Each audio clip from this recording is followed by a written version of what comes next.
When I first moved into Willow Glen, I thought I was giving my children the best life possible. The cul-de-sac was quiet, the schools nearby were excellent, and the park was just a short walk away. I imagined summer afternoons filled with laughter, and bike rides, birthday parties under the gazebo, and a sense of safety I'd been searching for since my divorce. For the first few weeks, everything seemed perfect. My two kids, Ellie age 5 and Mason age 8, quickly made friends with the neighbors' children, and it felt like we were finally building something normal again. But then came the first complaint, delivered not through a polite conversation, but with a folded, typed letter shoved under my front door. Your children have been making excessive noise during the day. Please ensure they are not disturbing other residents, it read. I blinked, confused. It was a Saturday. They'd been playing tag in our own front yard. I shrugged it off at first, figuring maybe someone was just having a bad day. But within 2 weeks, I received an official notice from the Homeowners Association. Noise violation, children playing outside creating disturbance. I thought it was a joke, until the fines started piling up. $50, then another, then a threat of legal action if the behavior continued, and every complaint? Vague, no names, no details, just that multiple residents were bothered. I asked around. None of my nearby neighbors had a problem. In fact, several told me their kids played with mine all the time, and they loved hearing them laugh. But there was one neighbor who never spoke to anyone, Mrs. Halverson. She lived across the street in a 2-story brick home with blinds always drawn and a pristine front lawn that looked like it had never been stepped on. Her voice was sharp the one time I'd heard it, when she shouted at my son for kicking a ball too close to her driveway. It didn't take long to connect the dots. The HOA president, Karen Matthews, a retired school principal who acted like the entire subdivision was her personal kingdom, was a known friend of Mrs. Halverson. In fact, they were part of the Community Integrity Circle. It's a fancy name for a clique of older residents who treated any noise, color, or happiness as an act of rebellion. I tried to talk to Karen, woman to woman, parent to parent. I explained that my kids were just playing, that they weren't causing any damage or danger. She listened with that fake smile, school principal face, and said, "We must uphold standards. The HOA rules are clear. This is a quiet community." Quiet community? They made it sound like my children were throwing rave parties at midnight, but they weren't. They were just being kids. It wasn't long before a board member showed up while my kids were on the sidewalk riding scooters and warned me, "If you don't keep them indoors, this will escalate." That's when something inside me snapped. I wasn't about to let my kids grow up believing that laughter was illegal, that joy was something to be suppressed. So I started documenting everything. I recorded video of my children playing always. During the day, never past 7 p.m., and always respectful. I saved every letter, every notice, every fine. I even installed a small camera facing the front yard just to be sure. What I caught shocked me. It's one afternoon, while Mason and Ellie were chalking drawings on our driveway, Mrs. Halverson walked by and called the HOA from her cell phone while staring directly into the camera.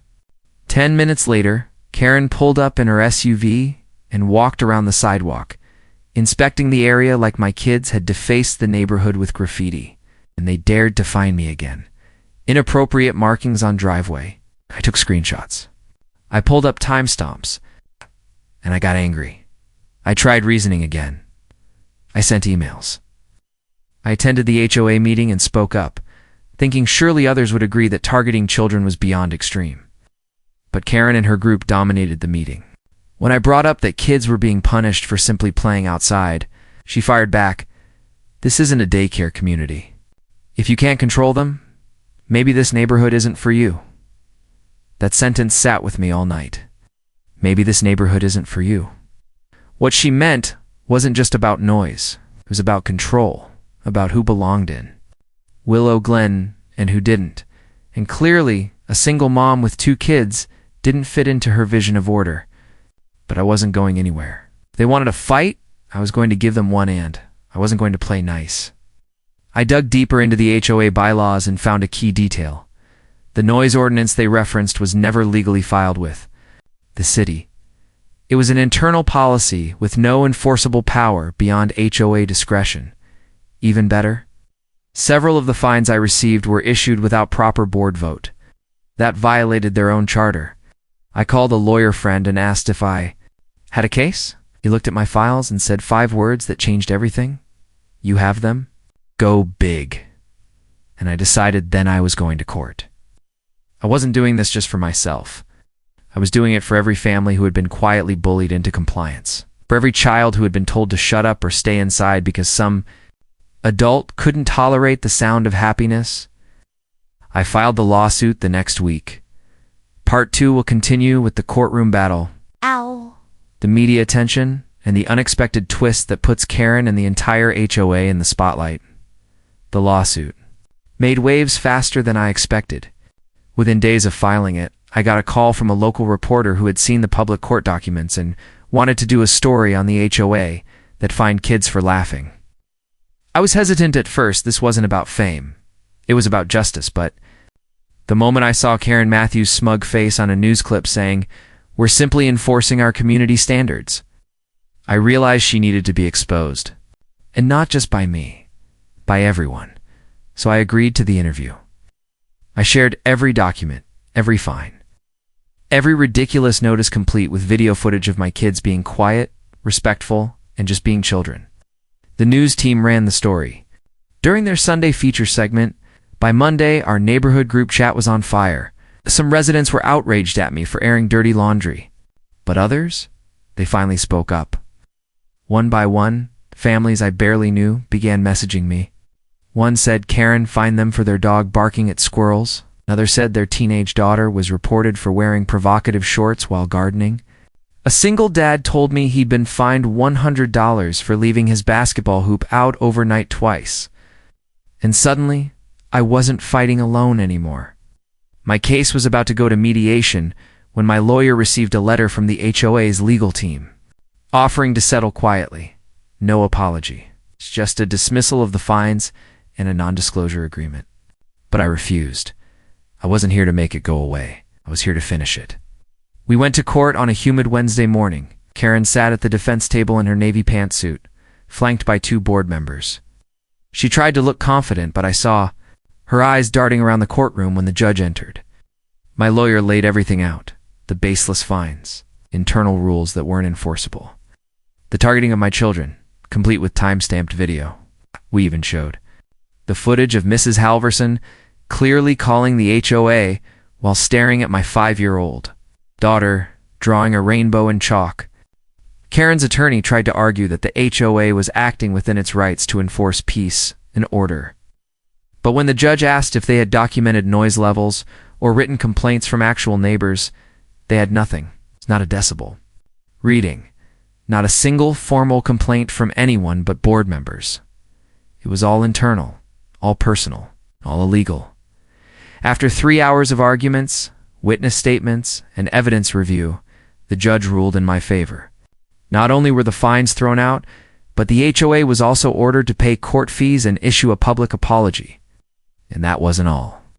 The judge added that targeting children for normal behavior set a dangerous and discriminatory precedent, and that the HOA needed to revise their enforcement policies to protect, not punish families. When I walked out of that courtroom, I didn't feel like I'd just won a case.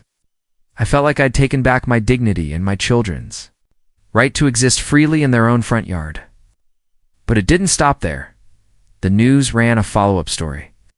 It went viral on social media. Thousands of people across the country, parents, teachers, even lawyers shared it, outraged that something like this could happen in 2025. The HOA was bombarded with criticism. Several board members resigned within weeks. Karen Matthews disappeared. From the neighborhood entirely, house sold, gone overnight. I never saw her again. In her place, the new interim board invited several parents to join, including me. And now, my kids play outside every day, louder than ever. They laugh, sing, they ride scooters until dusk. And when I hear their joy echo down the street, I don't just hear children. I hear freedom. It's a kind you have to fight for sometimes. It's a kind that comes when you decide enough is enough and refuse to be silenced, not by bullies, not by bureaucracy, and not by a clipboard-wielding Karen who thinks power is louder than laughter. She thought she could find my kids into silence. She thought I'd back down. But I took her to court, and I made sure she'd never forget who she tried to mess.